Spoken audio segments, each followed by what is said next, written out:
Hi friends, it's Sherry. I'm back with a story for you today. Our lesson today is called Baby Moses. I'm sure all of you remember Moses in the Bible, right? Well, today we're going to talk about him as a baby. And this story also helps us realize that God can use many people. And he uses many people in the story that I'm going to read to you. He uses his mother, Moses' mother, God uses. He uses Moses' sister. And there's also a princess in this story. All right. So let's read the story out of the Spark Story Bible. And it's called Baby Moses. This is printed by Augsburg Fortress. So here we go.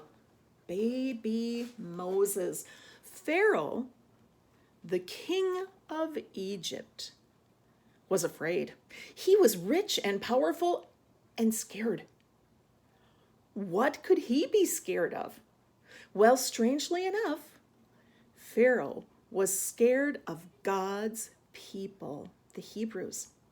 He thought there were too many of them, and he was afraid that they would try to become more powerful than he was. Well, to make sure that the Hebrews had no power, Pharaoh made them his slaves and ordered them to work very hard. Even worse, he demanded that all the Hebrew baby boys should be drowned in the Nile River. Because of this, God's people were terribly afraid too. Everyone in Egypt was afraid. Well, during this fearful time, a baby boy was born to a Hebrew mother. She loved her baby boy, and of course, she wanted him to live. The baby's mother kept him safe by making a floating basket for him. She put her baby in the basket and hid him in the water and the plants at the edge of the Nile River. The baby's big sister, Miriam, hid near the shore and watched over the basket. You see that? What happened next was really amazing. Pharaoh's daughter came down to the river to take a bath. That's what they did back then. She saw the basket among the water and plants and asked her servant to go and get it. When she opened the basket, she was surprised to see a baby boy crying. Look at that. This must be one of the Hebrews' children, said the Pharaoh's daughter. Oh, he's awfully cute. Wouldn't it be fun to keep him? There she is, she wants to keep him. Aha, thought Miriam. I can help her. Miriam bravely stepped out of her hiding place. I could probably find someone to take care of your baby for you until he's a little older, she said. Well, that would be perfect, said Pharaoh's daughter. Miriam was so excited to tell her mother the news. The baby's mother took good care of him. When he was old enough, he went to live with Pharaoh's daughter. Miriam and her mother prayed he would be safe with her.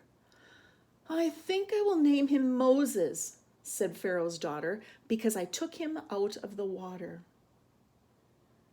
Moses lived in Pharaoh's palace until he grew up to be a man. Now, during that time, life became worse and worse for the Hebrews. Eventually, however, Moses helped free God's people so they could leave Egypt. Now, there was something besides fear for God's people. There was hope. So a little baby has a great big role in front of him coming. But talk about the mother. What a great idea. She made a basket. And the sister, she saved her brother by coming up with the idea that her mom could take care of the baby for a while.